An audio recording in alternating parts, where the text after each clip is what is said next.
Order. Good afternoon and welcome to the 39th meeting in this session of the Joint Committee on Human Rights. Today we'll be continuing our interrogation of the human rights implications in artificial intelligence, AI, and we'll be joined in two sessions this afternoon by expert witnesses. In this first session will be Ms. Louise Hooper, who is a barrister at Garden Court, by Ms. Ellen Lefley, who's a senior lawyer with Justice, and by Dr. Janice Wong, who's from the Law Society. In the second session, I'll introduce them properly later, but we'll have Professor Roman Yampoliski, who is the author of Artificial Superintelligence, A Futuristic Approach, and Director of Cybersecurity Lab at the University of Louisville. And also joining us then online will be Professor Ethan Mollick, who's the author of Co-Intelligence and co-director of Generative AI Labs at Wharton. He's a Rowan Fellow. Our committee's mandate is to examine the implications of public policy for British citizens. We are comprised of 12 members, 6 from either house, and we come from different political traditions. We scrutinise legislation. We also conduct thematic inquiries like this one. Our reports can be read on our committee's website.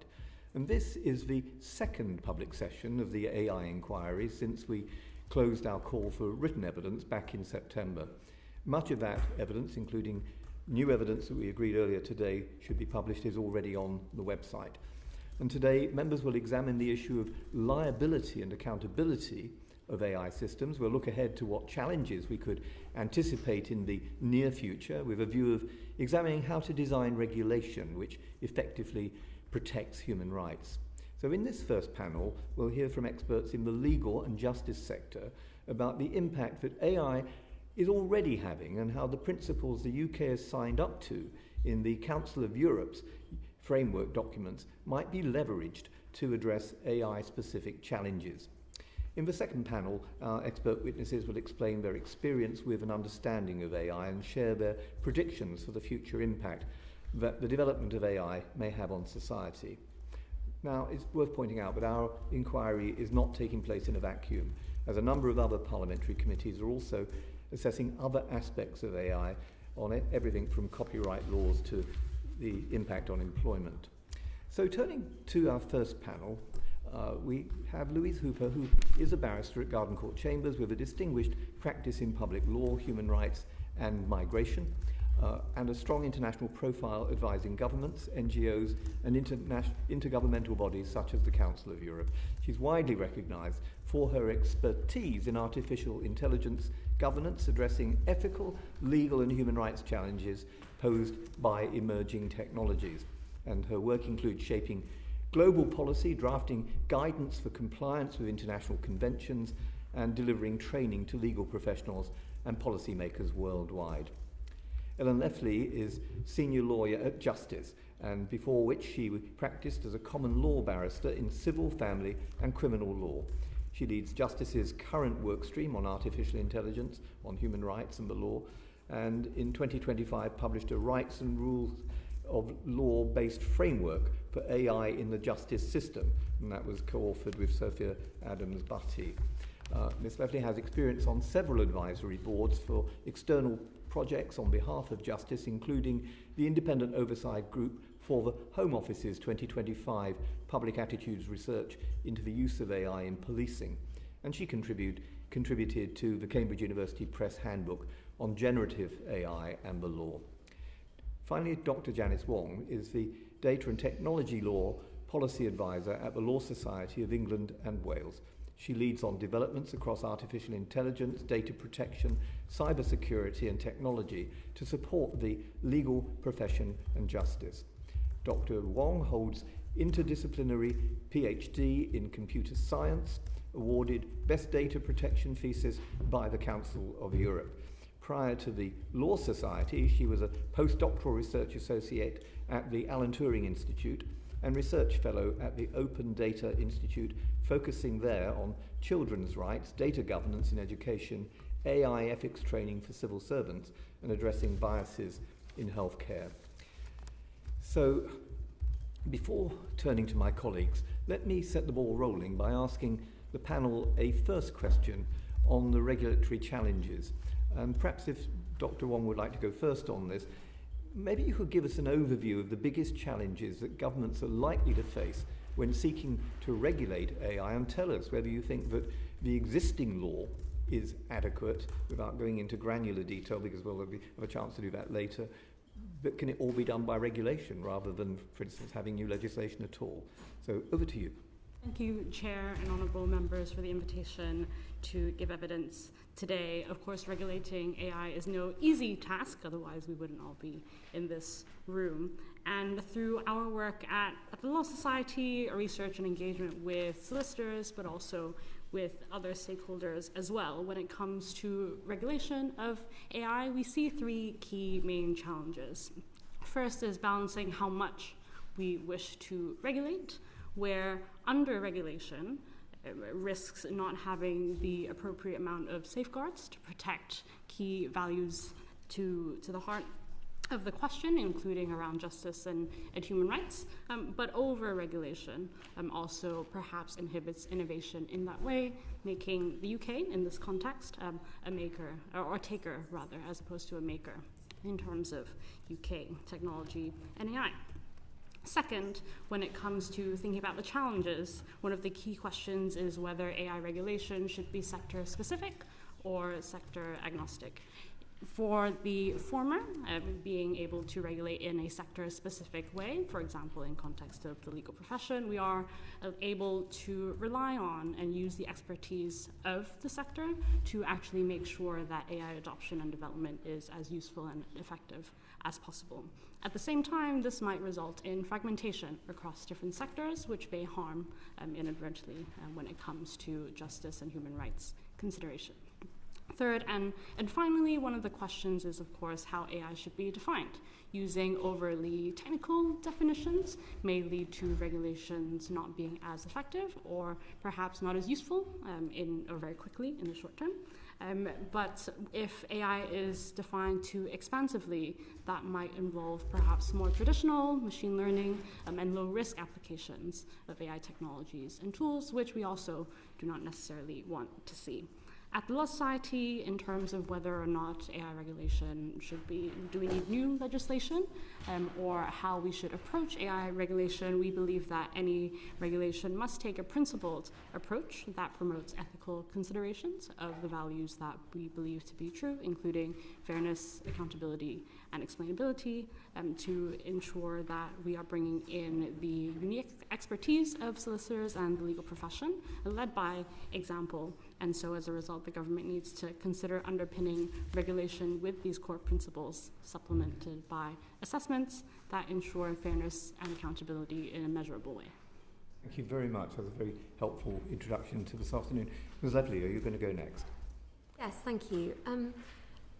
In addition to what Dr. Wong has highlighted, I think from the perspective of justice and what a rights-based approach to regulating AI means, we think that there are some idiosyncrasies of artificial intelligence that are really important to understanding the challenge that it poses in terms of adequate regulation and protection of human rights. The first is that it is, by its nature, a human intelligence mimicry, which can be impressive, even uncanny, with an unhelpful veneer of neutrality, and also can be very tempting to resource-pressed public services who make important decisions. Secondly, it's fueled by big data, processing of which tends to flatten human experience, make generalizations about groups of people rather than individuals. They are, after all, statistical and probabilistic tools. This can embed bias, but also critically eliminate human dignity and human autonomy, really key principles within the concept of human rights and what we're concerned with today.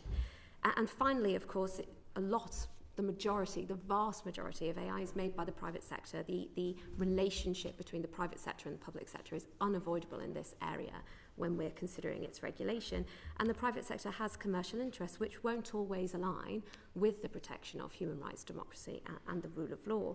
The point being then, when AI is used by those in power to impact those who have none, these characteristics can cause harm, in some areas more than other, and I'm sure we'll get into what are high-risk areas later, and how we consider the risks to lie in the justice system. But that's an addition I'd make at this stage in terms of challenges.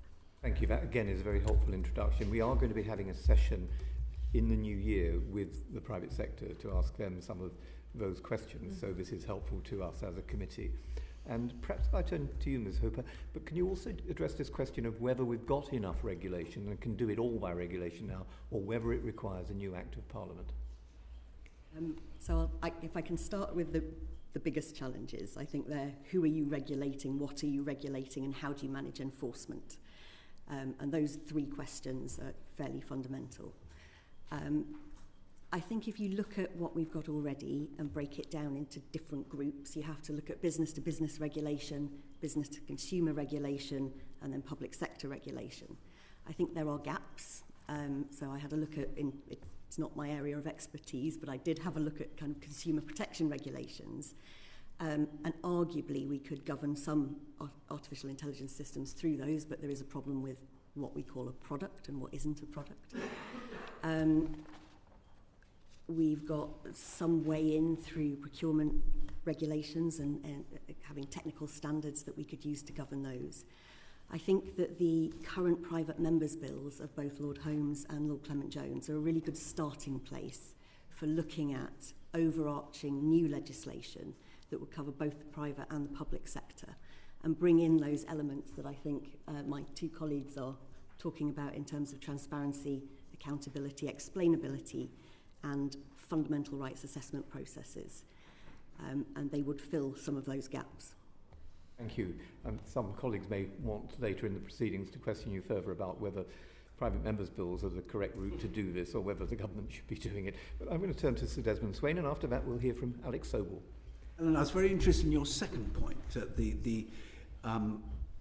the flattening and embedding that you mentioned. Is that any different in principle to what we've always done with social sciences, particularly economics, where you rely on statistics, on large numbers to predict behaviour in order to eliminate the caprice of individual human behaviour? Is there anything really new there other than the fact that we've got machines to do it very, very quickly? We have got machines to do it very, very quickly with this, as I said, veneer of neutrality, when in fact all processes which make generalisations about populations, types of people, groups of people, if any of those conclusions, predictions, generalisations are then going to impact how you treat a specific person, they need to be combined with individual circumstances. The fact that a decision about an individual needs to be based on their individual circumstances is a core tenet is a core public law principle. I'm focusing mainly on decision making, which, as I said, is made by people in power about those who are not. And I think the state individual decision making process is the prime example of that. And of course, is the relationship which is the primary consideration of all human rights. And of course, we mustn't forget here equality law. We have laws that prohibit discrimination. We have laws that prohibit decision-making based on the type of person you are, the group that you belong to, rather than who you are. And then specifically when we're going to be considering decision-making in justice, criminal liability, sentencing, these are things which can't be done solely on statistics. There needs to be that additional individual analysis and assessment, always. So the government has set out its action plan for regulation, but we've also signed up to the Council of Europe's Framework Convention on AI, although we've yet to ratify it. Are those two things consistent with one another? The AI Opportunities Action Plan from January, yes, and the convention, I think they're very, very different pieces of work. Of course, the AI Opportunities Action Plan is essentially an industrial strategy, and its primary focus is growth. I wouldn't say that they're particularly compatible, because human rights within that industrial strategy document are Well, they're not name-checked exactly. Human rights, the phrase does not appear in that document. But the need to protect vulnerable people does get one sentence. But then it's caveated by, that said, that mustn't get in the way of growth. And we would say that's the wrong hierarchy. The only growth worth having is one that protects human rights. They are the basic standard. So at the very least, there is a significant agenda that we need to address. Definitely. And the other issue, of course, with that document is that because the growth, the plan for growth is linked to AI and the embedding of AI within the public sector, it treats AI as the solution and then it looks for a problem, rather than saying there are public sector delivery problems, we're not meeting people's rights as best we can, we're not delivering for the public good. How can we do this better? That's the problem, and AI is one of the solutions. And we think being problem-led rather than AI as the solution-led, it is the right approach. Okay. Thank you, and it might be helpful in developing the question that Sir Desmond has asked you, if in writing subsequent to the meeting today you could give us some more examples of the incompatibility between the framework document and the Council of Europe proposals. Yes, I can do. I think I've mostly I've set out the thematic issues, yes, but I can certainly follow up with more detail on that. I think would be helpful to us. We'll go to Mr. Alex Sobel, and after that we're going to hear from Baroness Lawrence. Thank you, Chair. Louise, under the Framework Convention, states would have to ensure that private actors respect human rights, the use of AI. How do you think this could be achieved in a UK context? My personal view is that our legal framework is wholly insufficient, but do you think it would be enough to rely on existing laws, or would we need to introduce specific legislation? So I think I'm inclined to agree with you. I think the starting point is obviously that the state is the duty bearer when it comes to enforcing human rights, and so would be responsible if private companies breached individuals' rights via the Human Rights Act and other mechanisms. I think, as I said earlier, I touched on this. I think there are ways, for example, of incorporating directly a requirement for human rights adherence into procurement contracts. That could be done through technical specifications, it could be done through explicit provisions within the regulations governing or just in the contracts that government is using to contract with private companies. I think in respect of consumers, as I say, there is a gap in product safety legislation and human rights are not necessarily embedded into that. And in business-to-business contracts, it's just left to themselves to work out what's reasonable and what isn't. So you end up at the end of the spectrum with almost AI being built in by default into products that weren't AI products, and then that's not regulated at all. So you get this kind of AI by default, human rights breach by default. And it may be that that's an area that ought to be looked at by government. The other thing that I would say about this is that the private sector's view on trade secrets and confidentiality is often pushed as a barrier to regulation. And I would ask you not to be hoodwinked by this.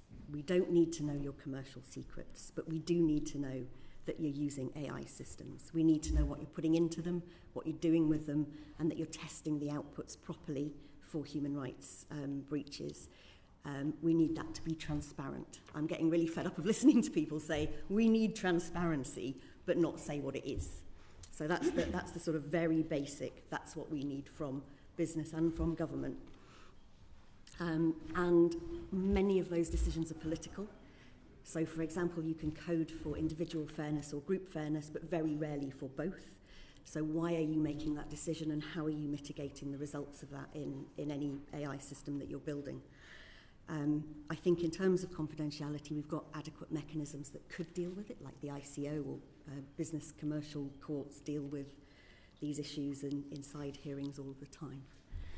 But the overarching point is, yes, I think we probably do need some amendments to legislation to cover those risks. What do you want to add to that, or do you want to hold you back for the next round of questions? I'm happy to hold back, thank you. Okay, but let's go to Baroness Lawrence, and after that we'll hear from Baroness Kennedy. Mm-hmm. Good afternoon, all. My question is for Dr. Wong. What can be learned from the EU AI Act, And is it the right way to regulate this area? Will the UK companies in practice have to comply with the EU Act, the EUA Act, and if they want to do business in Europe? Thank you. And if I may incorporate a response to your questions, to point briefly to Sir Desmond Swain's follow-up initial question around statistics, problem finding, and I think that's particularly important in context of justice, is because there are considerations around what is fair for individuals as well as what is fair for the collective, where it may be possible that in certain circumstances, when automated decision making is used, when algorithms are being used on an individual level, that may be, let's say, broadly free from bias or discrimination, very broadly construed, but there may be patterns on a collective level that we might not be able to spot there. Furthermore, in thinking about fairness in context of justice and the legal system, both procedural and outcome fairness are key issues that are being considered, which brings us to considering what we can actually learn from the European Union's Artificial Intelligence Act. The Act, if not one of the first, is certainly the first attempt in recognizing the potential harms that artificial intelligence can bring and provide a regulatory solution to address that, which should be lauded. At the Law Society, we also believe that a risk and principles-based approach should be taken, should further regulation take place domestically as well. To provide a very brief summary of the EU AI Act, the Act recognizes that certain types of AI systems should be banned. For example, certain uses of biometric ID, emotion recognition, social scoring, as well as facial recognition databases. There are also specific transparency obligations for general purpose AI systems, as well as limited AI systems as well, such as those that interact with individuals and people. More broadly, there are obligations around AI and digital literacy that apply more generally to different stakeholders. The Act came into force in August of 2024, but is taking a staggered implementation approach through to August 2026. And more recently, to take learnings that are more contemporary with the developments around the EU's digital omnibus, as well as stakeholder engagements. There have been concerns expressed around challenges to compliance, touching on some of the points that panelists have already mentioned regarding uncertainty around the Act and its availability or lack of, perhaps, standards that are in place, as well as other guidance and national governance processes, and uncertainty around the breadth of the horizontal AI literacy requirements that are put on organizations with regards to training their staff and the members that actually use and engage with AI.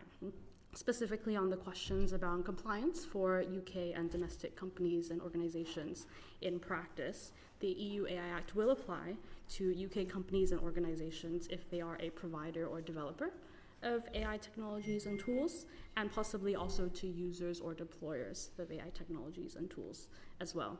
The EU AI Act is extraterritorial, and so any organizations that license, deploy, or have outputs in the EU will fall under the EU AI Act. The extent to which the provisions on article applies will, of course, depend on the organization and the extent to which they engage with those means. For the legal profession, we would, for example, expect that large multinational law firms will not only be complying with the EU AI Act, but certainly advising their clients, organizations, and individuals on not only the legal ways to be compliant with the Act, but also the ethical ways to do so to meet their client obligations and professional obligations to that end.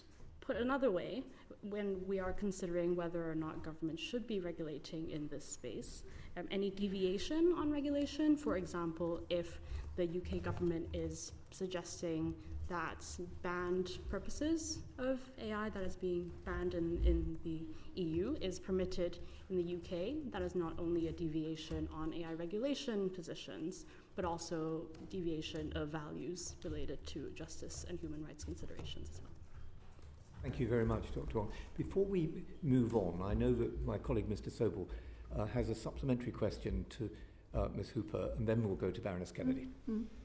So what specific concrete mechanisms are there for ensuring transparency, that transparency are in place, and how would they work in practice? So for government in particular, the recommendation that I would make is put the algorithmic transparency standard register on a statutory footing, so that it's not just, I know it's been mandated, but we know it's not being used properly. We know that not all algorithmic use is on there. And for, I think the Online Safety Act is good in terms of labelling of artificial intelligence generated content. I think we need better election protection, so clear labelling of AI content for elections, and I think that algorithmic systems in use by private companies should be made clear. I think there are some suggestions on how to do that in the Financial Services Conduct Authority on their website, but I'm happy to come back to you on that later if that's If you can write to us on that, that would be really appreciated. So we'll have an elections bill first thing in the new year, so well. maybe we could amend that. There you are. You're prompting some of our colleagues to already think about amendments, so thank you.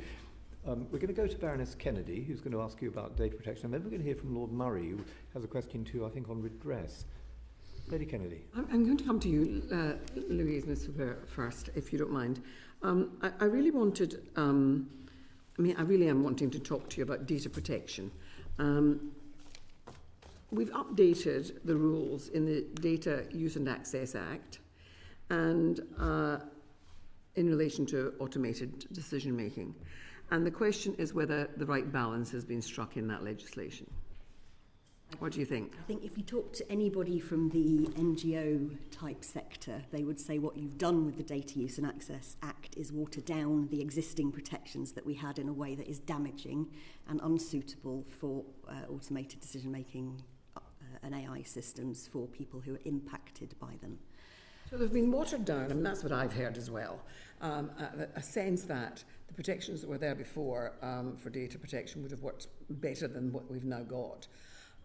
Do you think that was a deliberate decision, or do you think that was the law of unintended consequences? I mean, how did it come about that we end up with less rather than more?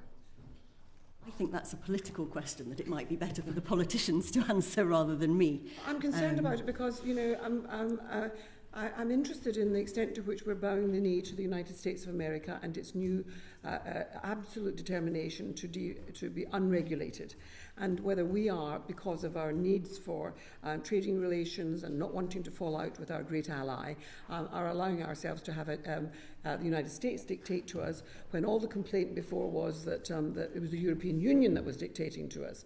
And now we're bowing the knee to just another, even greater and more belligerent or determined partner. So I'm going to answer that in two parts. Yes. And the first part is a general comment on companies' views of data protection and the need for data and the fact that they don't know what they've got, or whether it's covered by data protection acts, or how they're using it. And there's current, not in the UK, and I can't talk about the actual action, but in the US there is some issue around that. In the EU AI Act itself, it started to enable separate processing of special category data for bias testing by producers, but not by equality bodies, the very people who are charged with working out whether or not we're being discriminatory. In relation to your second point, which I think is a significantly more political point, I have extreme concerns that from June of this year we have one executive order that requires any debiasing measures to be removed from tech. And then we have a national AI strategy which came out about a week ago that stresses that, and in my view, the very basis of what tech companies in Silicon Valley is now required to build are arguably directly contrary to British values, democratic liberal values and human rights, in particular in their attack on gender, race, LGBTI issues and diversity more generally, which I think has to be factored into any regulation that we're looking at, and data protection issues. I mean, I feel quite despondent about this, because I think that we're going to either have to stand firm and be bold, and I'm not sure that we're seeing signs of that, but we're up against a very difficult and rather rigid attitude from those who are basically at the heart of the creation of this stuff. Would that be right? Yes. I was just going to ask, does the data protection law do enough to ensure that public authorities and private actors in our country inform the public that AI has been used? Do you think that that is currently adequate? So my view at the moment is no, because the protections for knowing that algorithmic systems are being used depends on what type of data is used in the systems, not on the system itself being used. And when you have proxy data that can be as discriminatory as direct personal characteristic data, it's not covered by our current data protection law. But I actually think Dr. Wong might be better at answering this question than me. Dr. Wong, maybe you've got more information for us.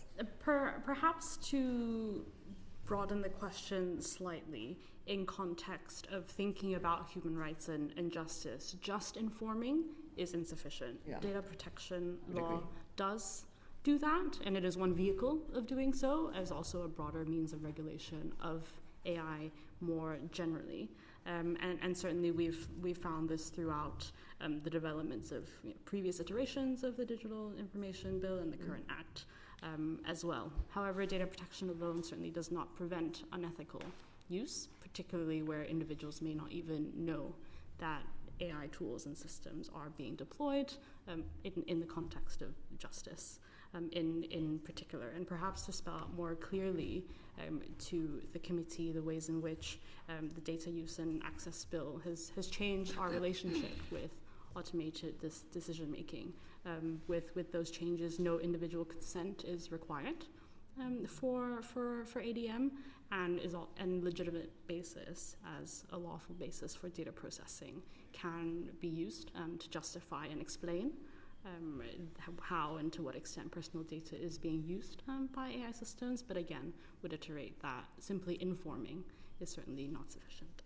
Thank you. Before we move on, I know Baroness Lawrence would like to come in with a supplementary.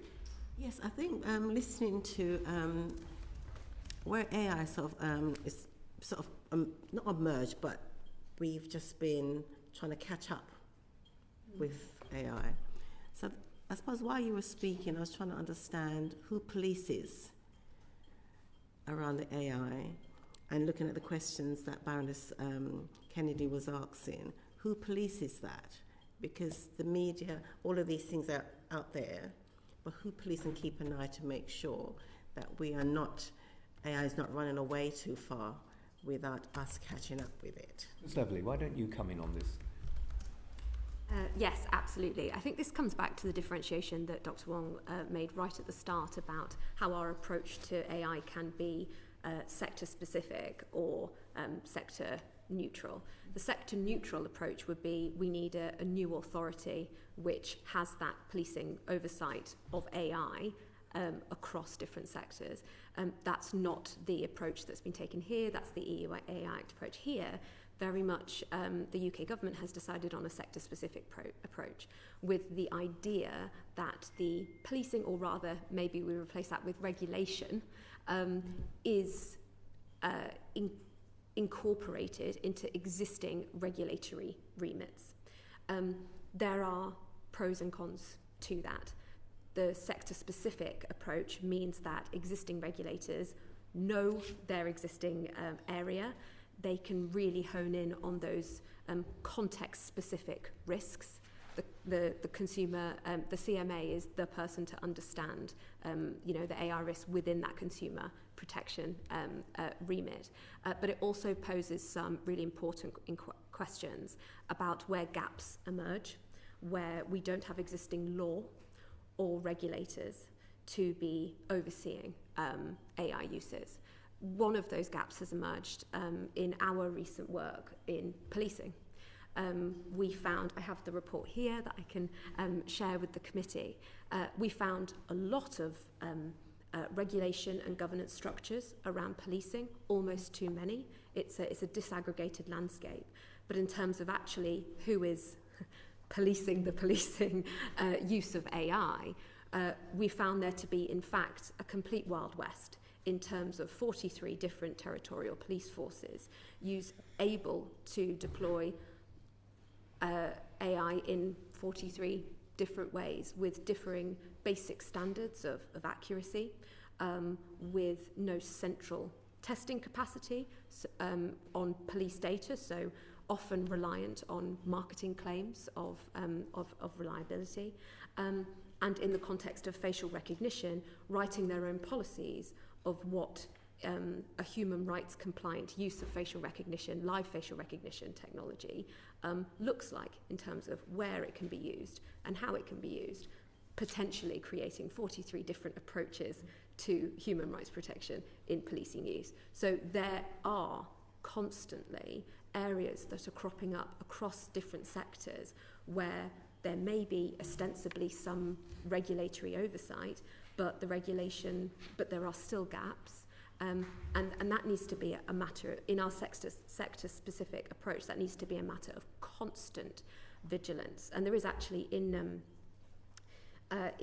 Lord Holmes's private members bill, there is this idea of an AI authority which has this ongoing duty of vigilance of the sufficiency of existing, not only regulatory schemes, but also the sufficiency of existing law.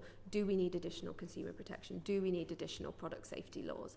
And that might be we think that's a good middle ground where you embrace the benefits of a sector-specific regulatory approach, but you also have someone charged with the job of spotting those gaps and filling them. Thank you. That's quite a lot now on the regulatory approach and oversight.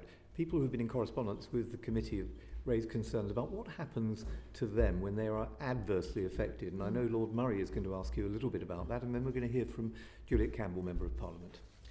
Before I go to my question on redress, can I just pick up on that last question? On Monday, we had there was a parliamentary conference on AI held by the Parliamentary Assembly of the Council of Europe here in London. And at that gathering, there was a German academic who described something called the pacing gap, with which you are no doubt familiar. And it seems to me that he was making quite a powerful point that the regulatory systems in AI are always trying to play catch-up effectively to the problems posed by AI, given the pace of development. I just wonder whether the panel have any particular thoughts on a best way of having a dynamic regulatory system that avoids the creation of a gap, or is that gap inevitable? May I go first? The pace issue is obviously a huge one. In our most recent report, we considered this in terms of ever-emerging technologies and their use in policing versus our ability to catch up and set standards. It was very clear within our work that saying that primary legislation is the only way is just simply not workable. That's a very long and involved process. Setting principles of what regulation is trying to achieve, outcomes. For example, putting the current ethical framework for AI that's within government policy on a statutory footing, and potentially some key ways in which that's assured. For example, impact assessment, algorithmic impact assessments within the public sector. Those kind of headlines and key linchpins of regulation, and then use of within policing, we identified that uses of codes of practice. We have there is precedent for that. Our Police and Criminal Evidence Act sets out the key principles within policing, and then the detail is filled in within codes of practice, for example, within the conduct of PACE interviews. That kind of balance allows for that democratic input into the key principles, as well as a faster mechanism through which updated rules can be maintained, as well as things like technical standards through codes of practice, which can be updated. The additional thing we would say is that if you can't do everything by primary legislation because it's just going to take too long, we need to be thinking about whether that creates a democratic deficit and whether we need permanent public participatory mechanisms which aren't just our representative parliamentary system, our representative democracy. We proposed a permanent public participatory mechanism like a citizens panel or a citizens assembly, which could iteratively inform policing's adoption of AI, and that was a key part of our recommendations as well. Could I come in on that? Please, That would be right. I think we're probably about 10 years behind, and that we're only talking now about technology that was built years ago, and that's really problematic. I think regulation by its nature takes time. I think one of the difficulties of adopting a risk-based approach to regulation is that you're regulating backwards. You're saying these are things that we know create risk, so we'll regulate those. And then you wait until the next lot of things come along that you have already caused harm. And perhaps adopting a rights-based approach might be more effective. And in terms of what Lord Alton said earlier, I agree that a bill from government is required rather than private members' bills. My suggestion is that you can potentially combine the two and have those as an overarching framework, and then leave some of the detail to regulators who are able to react more quickly and more appropriately as time goes on.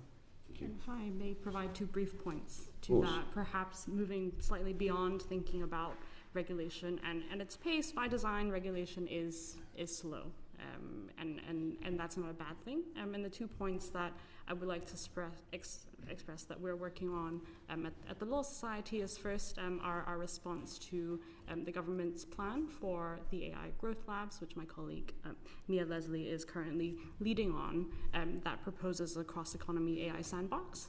But really our position there is focusing on how regulation is not necessarily a barrier for innovation, but rather provides legal certainty and to some extent also enables early adoption of technology in that way. And the second brief point in context of thinking about the cat and mouse perhaps of regulation and development is that in our responses, for example, to the government's industrial strategy, one of the key points that we highlight is the importance of an open technology market, particularly in thinking about law tech and legal technologies to encourage domestic entrepreneurship and leveraging technology as a tool for access to justice to ensure that we are a competitive country and a competitive market in context of the digital economy. And we've also been working closely with LawTech UK, which is supported and funded by the Ministry of Justice, and thinking about what a blueprint for developing AI and technology solutions for access to justice can actually look like. I'm sorry I have to cut you off, but we're limited in time. This topic could take days, and it's very interesting. But obviously, if you have any further thoughts after the meeting, please do write to us on that question. Can I ask you now about redress? Obviously, in the AI field, if there is a violation in the existing legal framework, is it useful in the context of AI? Is there enough to establish where liability lies for harms caused by AI in the current framework, or is there a need for specific legislation in relation to that? Perhaps we start with Ms. Hooper. I think this is one of the biggest difficulties, and I think in terms of public use of AI, it's something that really needs to be thought about. And I say that because at present, insurance companies in the US are asking their regulators for permission to exclude widespread AI-related liabilities because they cannot quantify the risk. Now, if that's the case, that would mean that private companies do not have insurance for the risk that they are then shifting onto the people that they sell their products to, including government. And my concern around that is that you then push responsibility onto the taxpayer, and I don't think that's reasonable. I think one of the things the AI Act does reasonably well in Europe is to the EU AI Act is to look at what producers are required to do, what deployers are required to do, and how they interact with each other. And that's very much about how do you apportion responsibility. And much of that will be in contractual terms. And I'll just do a plug for the Society for Computers and Law, who have done a lot of work on contractual terms in AI contracts precisely to look at this. But overall, I do think this is an issue that will require some kind of legislation in terms of who should be held responsible, where is it that burden of risk should lie, and really that's about who then has to insure against it. Before we go to your colleagues, can I just ask you one supplementary question to that? Should there be different liability considerations at the different stages of the AI life cycle? Because I'm conscious that in the EU AI Act, it's a whole life cycle approach, whereas in the model envisaged by the government, it's all end user. focused. Absolutely think there should be liability apportioned throughout the life cycle and not just end of use. I don't think it's appropriate for a deployer of an AI system to bear the burden of risks created upstream that they may not properly understand because they haven't been explained properly, or for those very large, multinational, almost ungovernable entities to have the power to say, you will pay out for what we get wrong. It's just utterly inappropriate. There were very complex causation arguments you can envisage. I don't know, Ms. Leffley, if you want to just touch on any of the points in those two questions. Absolutely. Just 2 points. First on liability and then the second on access to redress. To echo the point that Ms. Hooper's just made around the spread across the supply chain, that absolutely needs to be in place. And I think there are some examples that we can use where we've done that already. I mentioned in our written evidence, just knives, for example. It's illegal to manufacture certain types of knives. It can also be illegal to sell certain types of knives. And then in addition, with respect to legal knives that aren't banned, it's unlawful to sell them to certain groups of people. And there are numerous laws that restrict what people can then do with knives. They can't harm or threaten people. They can't carry them without reasonable good reason. So there are existing examples where things pose risk, where we can segment liability across the supply chain, and that absolutely needs to be the approach with respect to AI and the risks that it poses.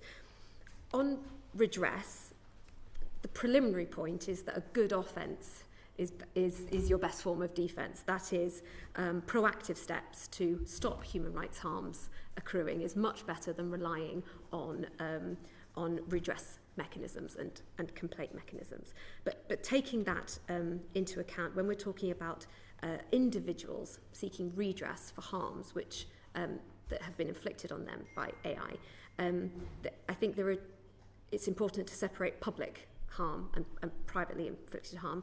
With respect to public harm, it comes back to our data protection point, actually. You have to know that AI is being used in the first place in order to make a complaint. Such a simple point, but that is not reliable at the moment. One cannot mount redress to an AI-related harm if you don't know that AI has been used in the first place. And so you don't know what you're asking for, you don't know what you're looking for. Within the changes that were made to the automated decision-making rules, they were accompanied by safeguards like if ADM has been used, then someone has a right to information about it. But if AI has been integrated into a decision-making process which does have a human in it, there's no commensurate right to know. So that transparency is obviously a big block.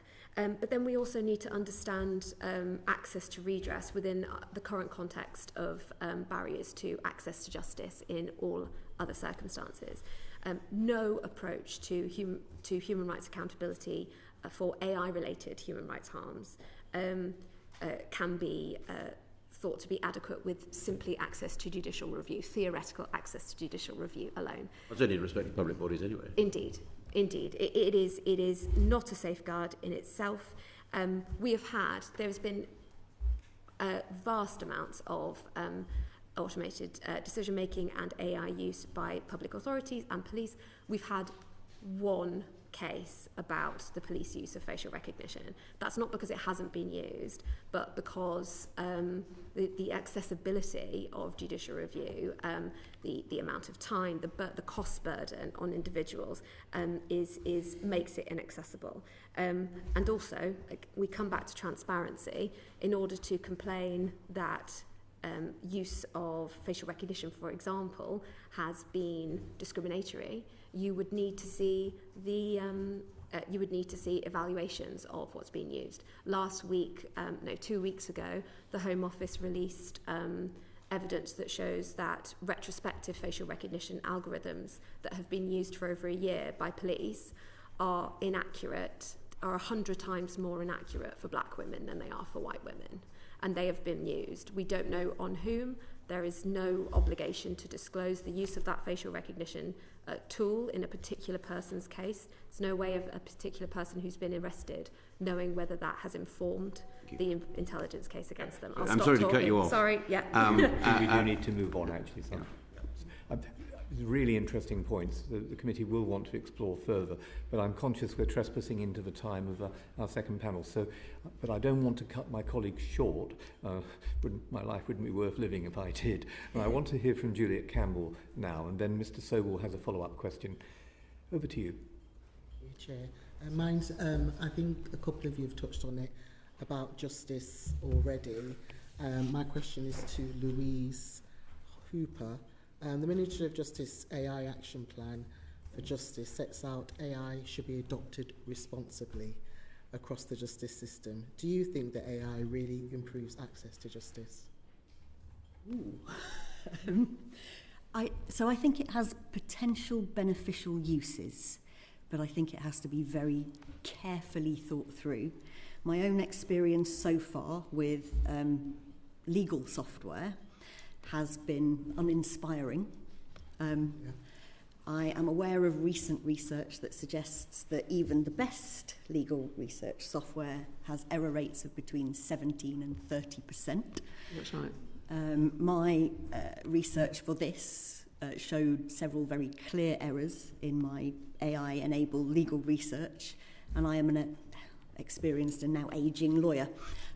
So I think if you let litigants in person loose on what is basically a multi-guess system, you're going to end up with the problems that we're seeing in court, and I'm not sure it, in the long run, yet saves us time or benefits access to justice. I think what it possibly does is give us a sop to say that we don't need to invest in lawyers and we don't need to invest in courts. And if you talk to judges, what they want is working sockets that they can plug their computers into. So, you know, I mean, I think we're a really some long basics way that we could do from with getting sorted first. From, you know, there are some basics that need to be in place. I think rules-based systems that answer specific legal questions for litigants in person can be helpful. I think in a commercial context where you might be more willing to accept outcomes because it saves you money, then maybe that's helpful. I would very strongly suggest that in any circumstances, try it in commercial courts first and on commercial litigants first. And if they have problems with it, don't use it on people. And that would be the word. I mean, this is what I think generally about AI in public service. We're starting on people with no power.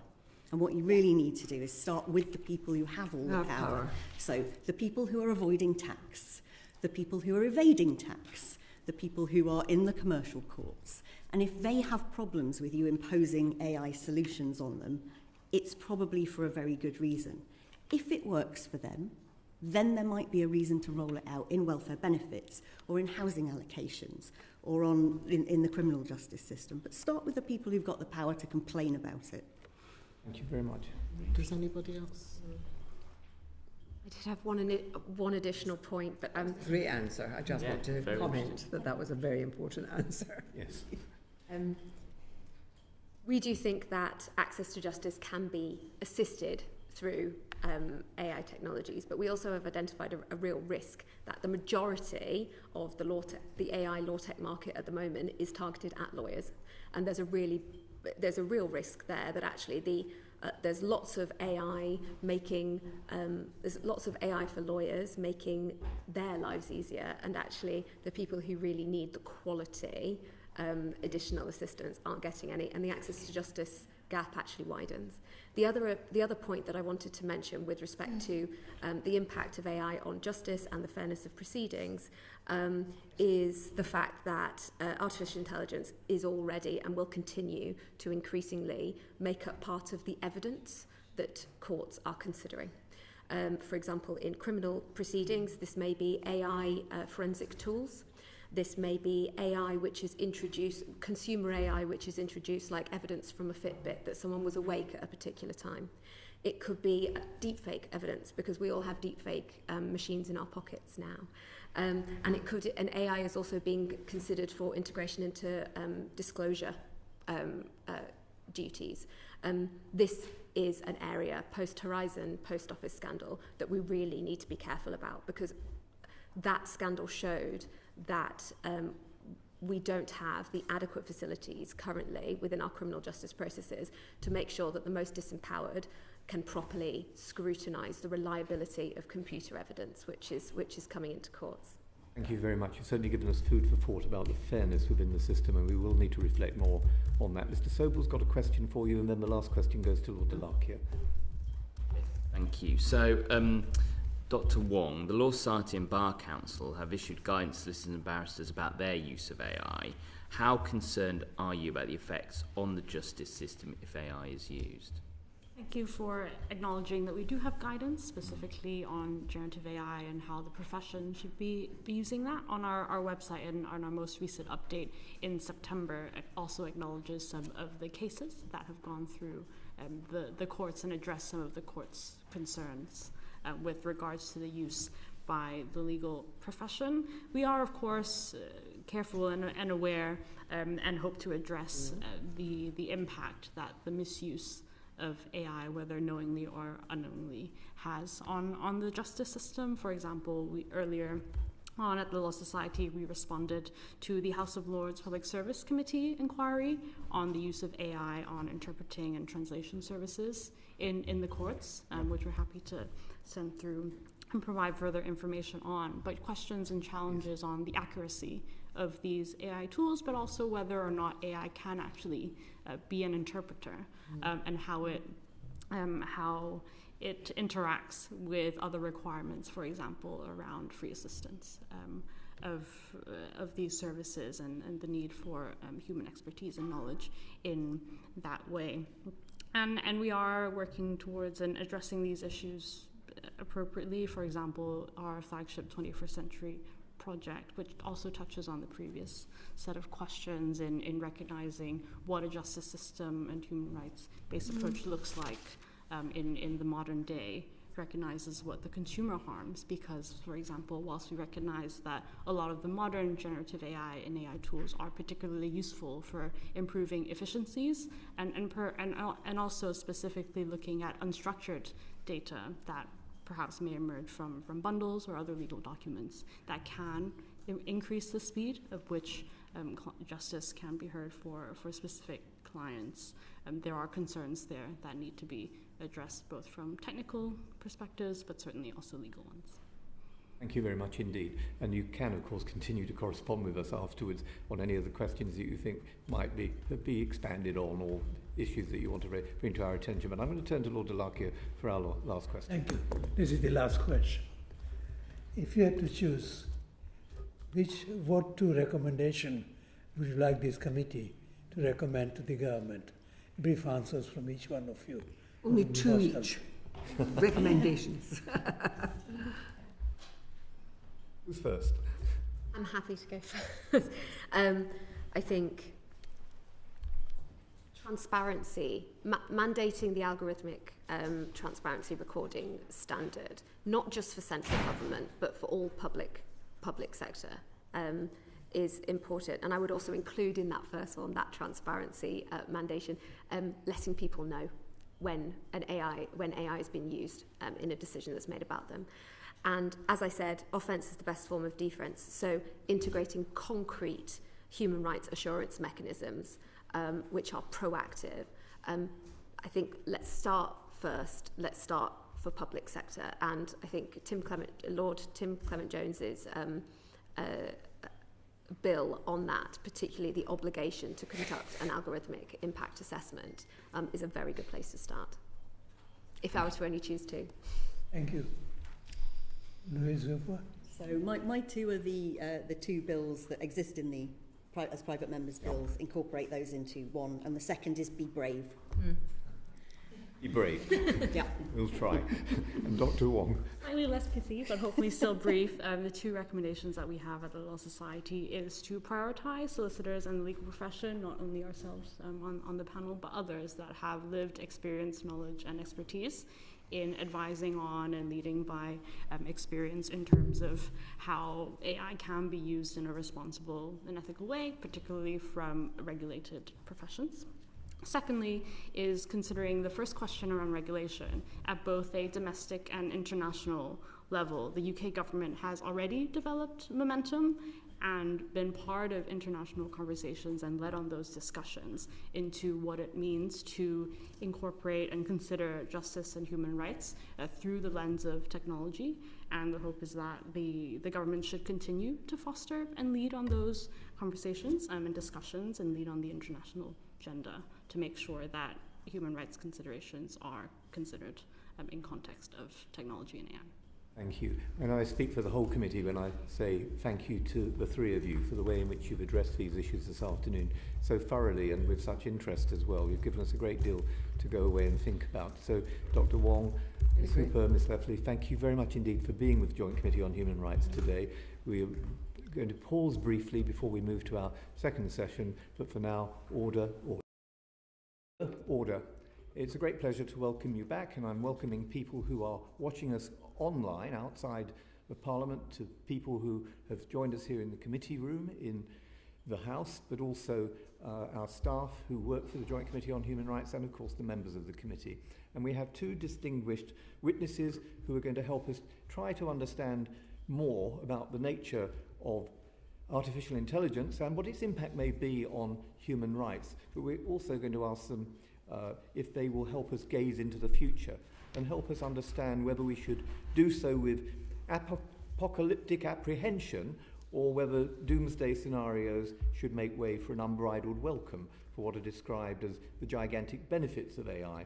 Many of us, of course, struggle to keep up with the incredibly fast pace of progress in artificial intelligence and worry about an AI that could design novel biological pathogens or one which might hack into computer systems. And of course, the late Stephen Hawking once said that once humans develop artificial intelligence, that would take off on its own and redesign itself at an ever-increasing rate. Humans, who are limited by slow biological evolution, couldn't compete and would be superseded. Well, of course, we as a committee wonder what the implications therefore would be for the human race. So it's a pleasure to welcome Professor Roman Yampolsky, who is the tenured associate professor in computer engineering and computer science at the University of Louisville, where he directs the cybersecurity lab. He's an alumnus of Singularity University.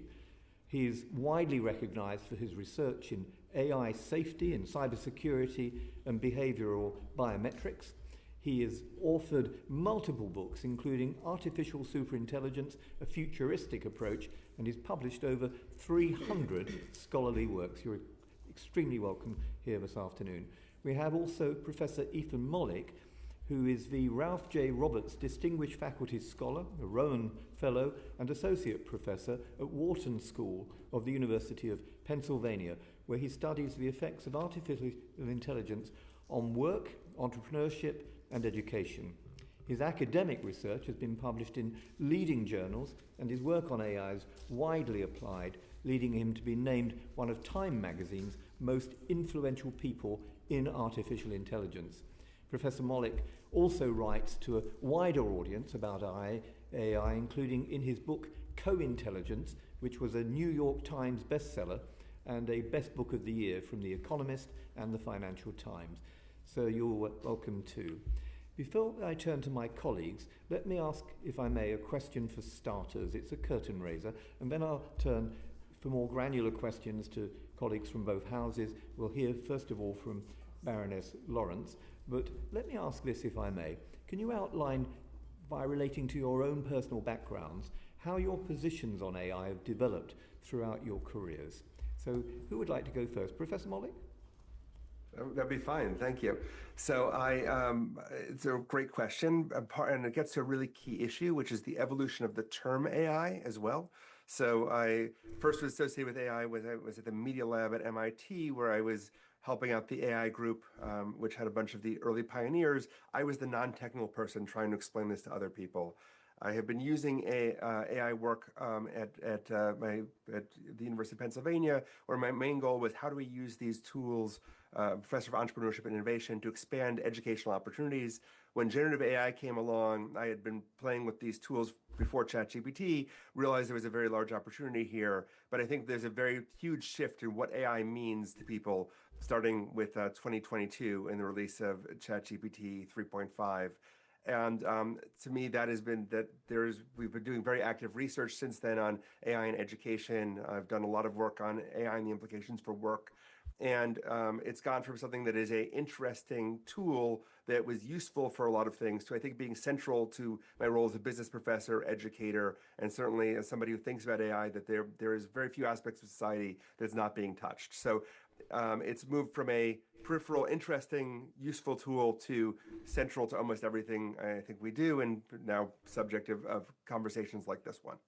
Thank you very much. And Professor Yamholsky, what's your story as well? How did you get involved in this in the first place, and how can you evaluate the progress you've made in studying AI? Yeah, I was always passionate about technology. I love science and engineering. I recently found my statement of purpose for applying to PhD programs. I wrote it in 2003, and it was all about using AI to help humanity. Nothing has really changed, except now I realize it's not a purely beneficial technology. It's a dual-use technology and has potential of both creating amazing benefit, but also causing tremendous harm. And I think you have a very hard job of kind of separating some of the mundane issues we deal with today in terms of privacy, in terms of algorithmic bias, technological unemployment, from those bigger issues of future advanced AI, existential risks, suffering risks. You have a hard job. Thank you very much indeed. So we'll now hear from my colleague, Baroness Lawrence, and after that from Lord Murray. Greetings from the US. Thank you for being here this afternoon. My question is, can big tech be trusted to self-regulate and respect human rights in their operation and products? I don't know who wants to go first. Professor Malik? Yeah? Sure. So, I mean, I think the short answer is no. The slightly more nuanced answer to that is, I speak to lots of people from policy positions in the U.S., regulatory, Federal Reserve, spoken to the White House before, and I also speak to a lot of people in sort of big tech, and it's a big diverse field in this space. There's lots of different people. I think the vast majority of them have really want to do good with different definitions of good. But I also think there's two factors. One is they are profit-making enterprises that have a goal of growing and making money and don't necessarily want to self-regulate in a useful way. I don't think that's a surprise. I think the other is that because AI is a general purpose technology, a GPT is what we call in the study of innovation. Ironically, this is a pre-existing term. It is a technology that has widespread impacts, right? So as somebody who has a background in history of technology, this is the steam engine, the internet, things that touch almost all aspects of society and the economy in ways that are hard to even attend to. So we don't even need to have good motivations or bad motivations for AI folks to realize they cannot think about the regulatory impacts or of their technology on everything. So they had no idea when they released ChatGPT, having spoken to the people behind this, that, for example, they would disrupt all of education. It just didn't occur to them that a chatbot would do this. They didn't realize it would have an impact on medicine. So even if you trust their motivations to be entirely good, which I don't think is a reasonable expectation, given that their goals are grow their companies, make money, and in some cases, build a super intelligent machine that will either save or doom us all. That in that case, I think it's hard to say self-regulation is even possible in a world where the technology has such widespread impacts. Thank you very much. And Professor Yamholsky, have you got anything further you want to say on this? I'll agree with the short answer. It's definitely no, but the situation is actually worse. Even if we could trust completely leaders of those large AI companies or the incentives behind what they are trying to do, they are themselves not capable of controlling technology they are developing. Not a single one of those companies has released a peer-reviewed paper, a patent, even a rigorous blog post explaining how they would control advanced superintelligence, scale it to any level of capability. So they are developing technology which they have no way of controlling. And we know already existing systems have been tested and shown to lie, to try to escape, to blackmail, and it's only getting worse. But typically what they do is they staple that report about the problems with the model and release it anyways. So it doesn't even matter if we trust them or not. They are developing something uncontrolled. Scary stuff. So building on that statement about scary stuff, if I can just ask you, is there anywhere that you can point us to as a committee that has taken on the idea of regulation, not just leaving it to the big tech companies to regulate themselves? Is there anything that where you would point us and say, that's not a bad start, that's the best approach that we have seen so far? But very briefly. Professor Mollick? So, not a regulatory expert, so I cannot claim that I am able to give you an overview of this field in any way, and there's a hodgepodge of different approaches. I think that one place to start, but not the place to end, is regulating bad uses of AI. So some of the efforts recently on deepfakes seem very important as one clear implication of early stage AI use. I do not have great regulatory examples to give you, but that is not out of a sort of political view on what a good regulation is or not, so much as I cannot claim enough expertise to give you a good answer on that problem. Okay, thank you very much. But let's ask you to. Oh, sorry, Baroness Lawrence. I'm sorry, I forgot what to ask. How can the government best regulate the sector to protect human rights? Could the government step in at any point?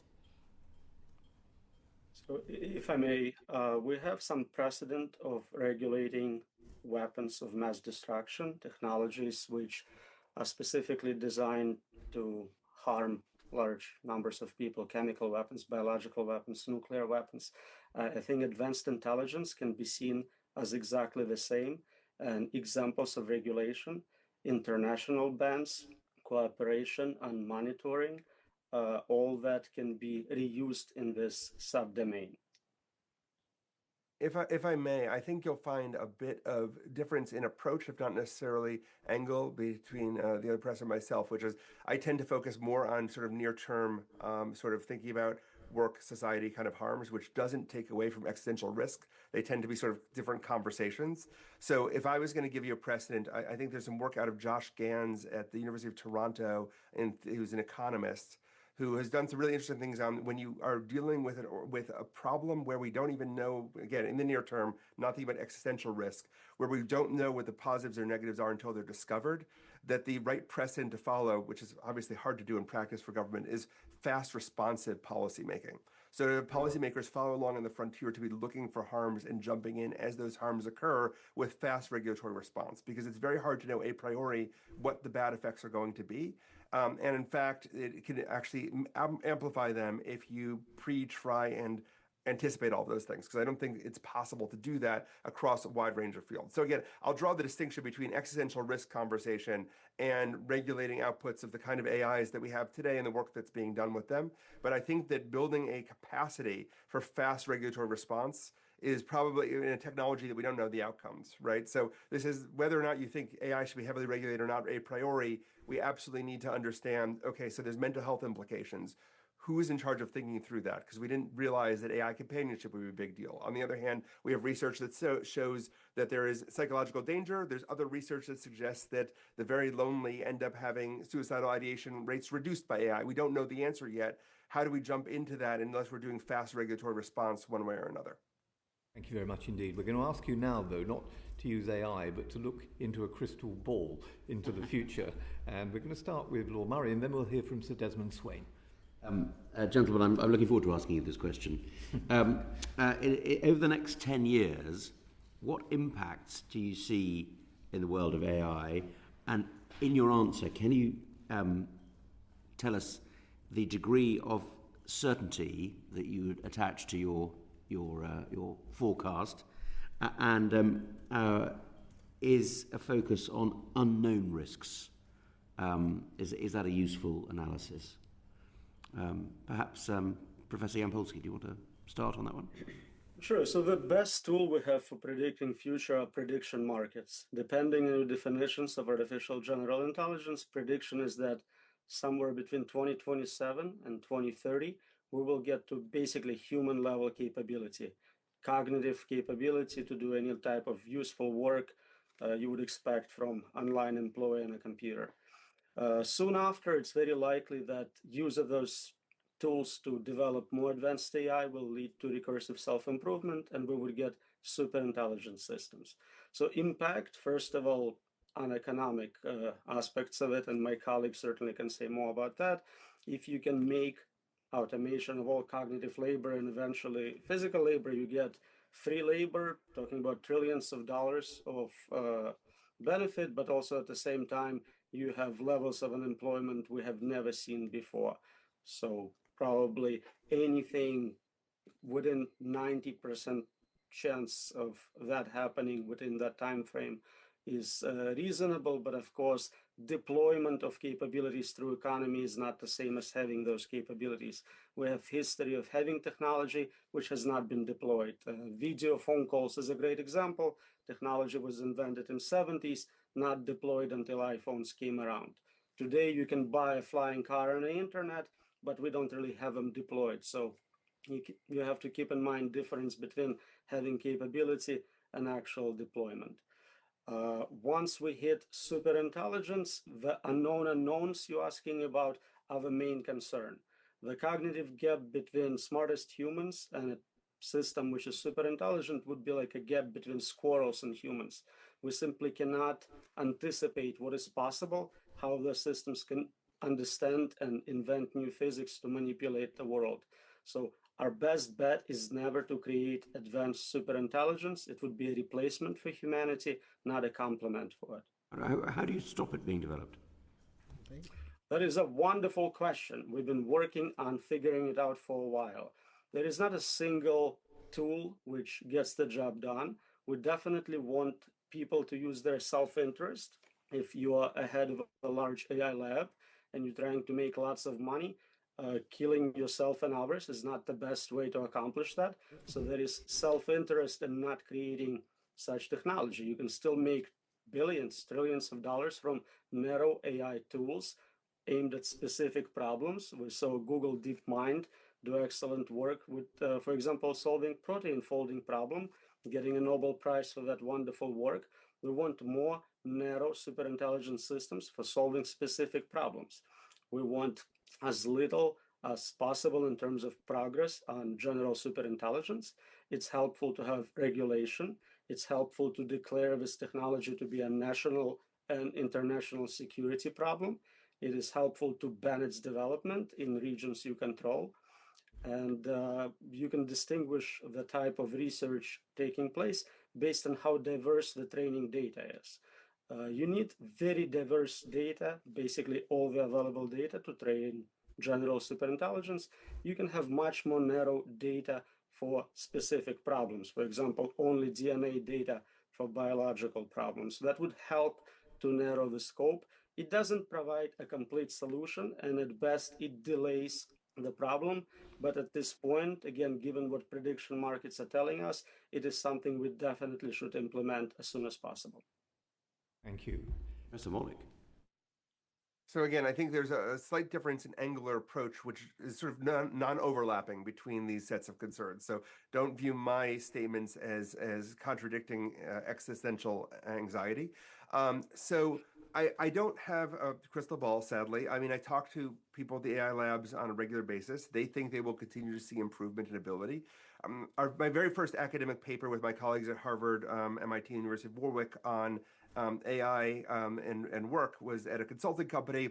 We coined this term called the jagged frontier, the idea that the AI is very good at some things you wouldn't expect and very bad at some things you wouldn't expect. And this jaggedness has maintained its shape. So the shape of it has changed, right? So if you looked at prediction markets or the best predictors in the world, my colleague Phil Tetlock is famous on running this super forecaster tournament.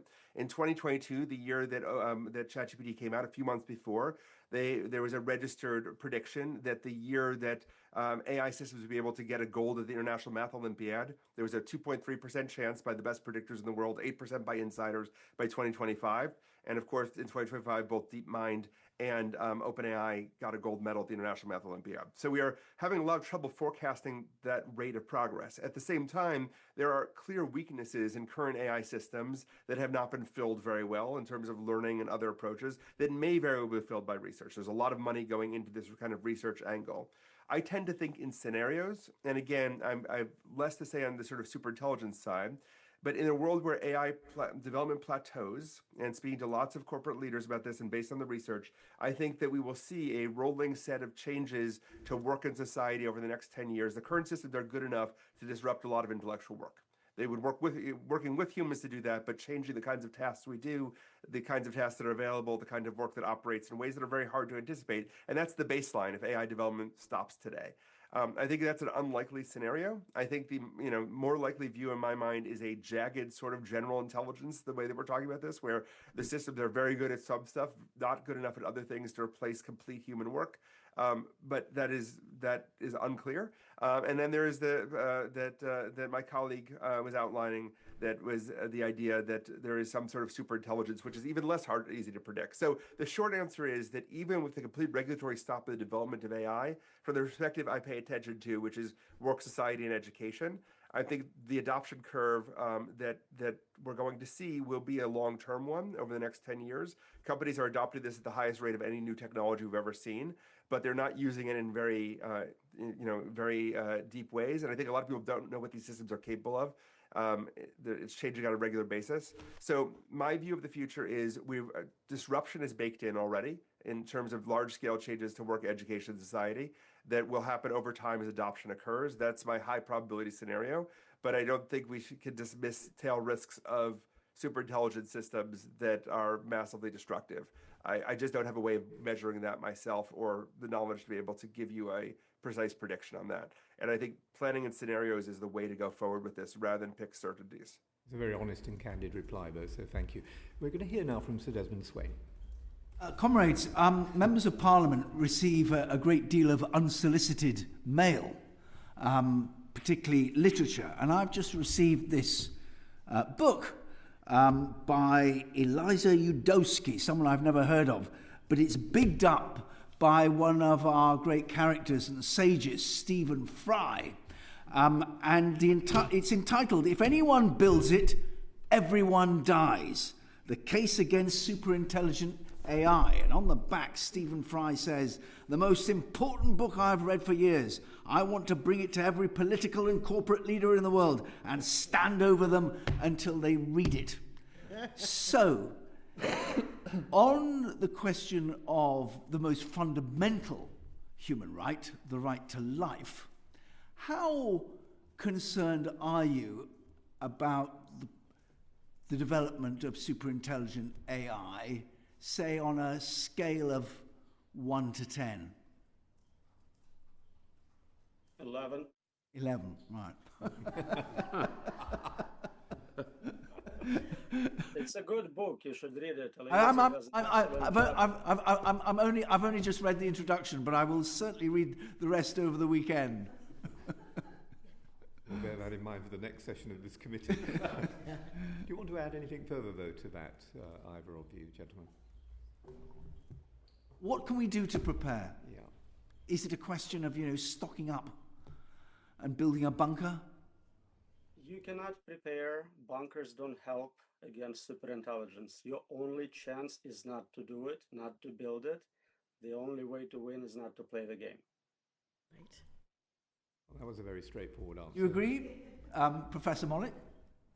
So I am more skeptical about the development of superintelligence, but again, there is sort of this 0-1 angle of things, which is I don't necessarily need to be right? There's a lot of people who are very concerned who study this field, and my own bet or opinion is not, when the chance is world destruction or not.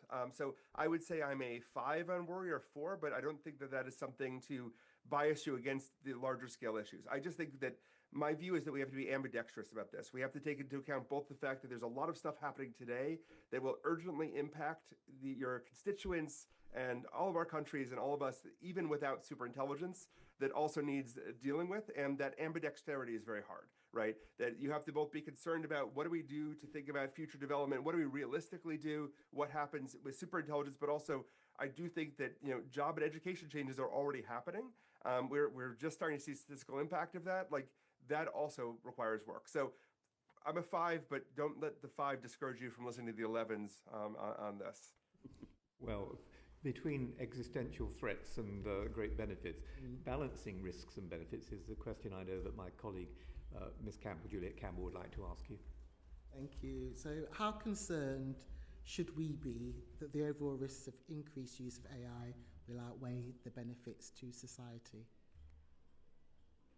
So I can start with that one. I mean, I think this is where policy actually matters a huge amount. So, for example, there are some really nice early, just let's take education, big topic area. So everybody's cheating with AI. I mean, they were already cheating before AI, but now they're cheating really well with AI. And that has big educational implications for everybody who teaches the way I do, or in a school. But there are ways that we will address cheating, and that take time to do, but are completely acceptable and will be pedagogically valuable. And we can talk about those if those are interesting. At the same time, there's a World Bank study actually using some of the prompts that we created at the Generative AI Lab that turn AI into a tutor that shows that you get very large impacts in Nigeria or in Turkey. There's another study. There's a couple more coming out soon that suggests very large positive educational impacts from using AI as a tutor when used with teachers in settings that have controller classroom outputs. That is a huge positive advantage, but it requires policy work to do. We have to decide, yes, we're going to look for positive implementations of AI. We're going to develop the tutoring systems we need to do this. And we're not going to view AI purely as a cheating tool. In the same way, right, if we're starting to see early signs of acceleration of science, which I think my colleague would be worried about as well, but there's also positives to this, right, where there's the very earliest signs that we're getting some novel math out of professors working with AI, right? Not autonomous work at this point, that have large-scale positive impacts. So I think this is a policy-making decision. Not positives and negatives are happening everywhere all at once at the same time. This is a profoundly democratizing technology at its best in that everyone has access to the same set of tools. There's no secret AI model that is available only to Goldman Sachs and not available to the rest of the world the way there is in other cases. Almost every technology that's out there is instantly released across the entire world. That's profoundly democratizing. And in areas like education, medicine, scientific research, huge positives. But that will require policy decisions on the positive side as well. And that requires shaping the direction of where these technologies go. As somebody who does a lot of work on AI in education, I am surprised at the lack of interest at the national level of building universal tutoring systems that can actually improve educational outcomes, that attempt to address some of the potential concerns of biases and other issues. So I think there's a huge amount of positive stuff that will be mixed with the negative. And my policy issue outside of existential concerns would be mitigating bad and embracing good have to go hand in hand. And that requires guidance at a national or policy-making level. Thank you. Professor? I'm very happy to see how much we agree on with Professor Malik. It is quite unusual for two professors to agree on anything. So that is a good sign, and our average concern level is around 8. So that's wonderful as well. As far as education, you have to separate education for self-improvement versus technical training to get employment. If in 4 or 5 years we have automation of most cognitive labor, there is very little reason for someone to spend 4 years studying basic programming, for example, if that is going to be fully automated. So we need to reevaluate education, university system, in the light of what are the outcomes we expect as a result of that. Thank you. I think, Professor Malik, it would be helpful to the inquiry because you've both said that we should be doing more to create tutoring systems. If you were able to let us have any examples of how that has been done in the US, it might be relevant to what we recommend in the UK. I liked what you had to say about mitigating bad and embracing good. I think that this committee would largely endorse that. We're going to move, if we may, now to our final question, which I always think is perhaps the toughest one for anyone to answer, and it's Lord Delarkia who's going to ask it. This is the final question. If you had to choose, what recommendation would you make? 2 recommendations you would make, which this committee can recommend to the government. If you like, I can go first. I would love to see you declare creation of uncontrolled general superintelligence to be a national security threat based on its capability of killing people, and consequently banning development of unrestricted general superintelligence within UK and hopefully with international collaboration around the planet. If at any point in the future we realize we actually can indefinitely control superintelligence, we can always restart that research. But in the short-term timelines we are presented with, we simply don't have time to do it safely, to do it in a way which would benefit humanity. Thank you. Professor Molik. So two things. One is, I think, building a fast policy-making or regulatory or advisory body that stays close to the frontier will be very useful, because you need as many early signals as you can about where these models are going. I mean, what we didn't discuss it here in detail, but the most important paper, I think, from a work perspective that's come out in the last year, maybe I'll exclude my own because I'm an academic and you don't want to do that, is something called GDP-Val, which actually came out of OpenAI, although I think the research was fairly transparent and clear, which was a study where they brought in a bunch of outside experts with an average of 14 years of experience who represent about 5% of the U.S. economy. So retail trades and financial professionals and private investigators, a wide range. And they had each of them create a typical task in their field. And that task took, and then they had other human experts do the task. It took, on average, 4 to 8 hours plus to do each task. And they had a third set of experts evaluate the quality of the work, not knowing whether it was human or AI work. And the evaluation process took, on average, an hour. And what they found was that at the time this came out this summer, the best model in the world, which was Sonnet 4.1 Opus, got about 48%. So it was preferred 48% of the time. There's some jaggedness about which field it's in. The new OpenAI model that just came out last week gets a 73%. I might be slightly off on the number, somewhere above 70% on this. Google Gemini is just behind. What the point of that is that the ability of these systems to do work and change fields and have impacts is growing very rapidly. As model ability increases, there are very rapid increases in their ability to disrupt and change how work operates. You'll see the same thing around chats with humans in society. There's been very big changes over this summer and how models are handling things like teens at risk, talking to them. And I think unless you're close to the cutting edge, the policy making is going to be challenging and it will be retroactive. Even when I was listening to the last session, I saw blending together of the two kinds of AI, that even though they have the same technology behind them, generative AI and sort of algorithmic machine learning. And I worry when I talk to regulatory bodies, they're often thinking about algorithmic fairness in a world where generative AI has a very different fairness and bias kinds of issues. So fast making regulation or policy making, somebody who's keeping up to date is very important. Don't know how you build that, but I think that that's an important thing to do. And the second thing is I would be picking a few areas where you want to see positive change from AI and making investment to take a leadership kind of role. So there isn't a great U.S. effort right now on AI and education. There are some good nonprofits doing work like in that space across the field, and I'm happy to make some introductions to people doing that kind of work that include things like Khan Academy has been doing some interesting work in this space. But it's early in those days, and I think a relatively small injection of money in policy making could have a huge impact. And rather than letting for-profit companies develop the educational tutors of the future, picking things like education or science, developing, and I think this might be compatible if you are concerned about the things that Professor Yampolsky has raised, that you could pick narrow areas that you want to do high-end AI improvement and have it out of the hands of profit-making entities. There might be value beyond the UK for the world in those kind of tools if they were released open source or generally available. So I think those two things I would suggest: fast-moving policy implications, so you're not always hearing the past, but you're up to date on where the future is. I was actually talking to someone earlier who said the best way to show someone the future of AI is to just show them what AI can do today because they have no idea. And then the second thing is to think about some targeted areas where you want to make investments that would be valuable. I don't think the cash is huge compared to other technologies because you don't have to develop the large language models themselves. You can use off-the-shelf tools, but then adapting them, checking them for bias, doing all the things that the for-profit companies may not do. Well, gentlemen, I think we've been privileged to hear from you both this afternoon.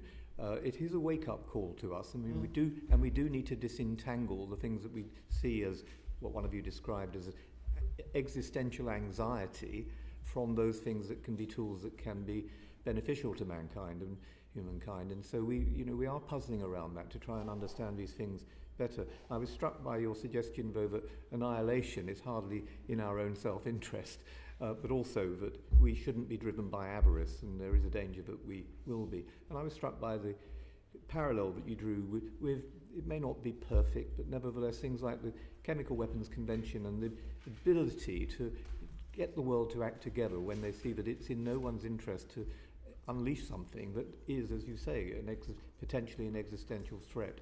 So we will puzzle over what you have to say. We've been privileged to hear you this afternoon. We thank you for joining us from the United States. And when our committee's report is published, we'll let you have it so that you'll also be able to then suggest that to people along with the other publications that you've mentioned this afternoon. But with those words, thank you very much indeed for joining us. I wish you, on behalf of our committee, a very happy Christmas and a wonderful New Year. And with those words, I close our proceedings.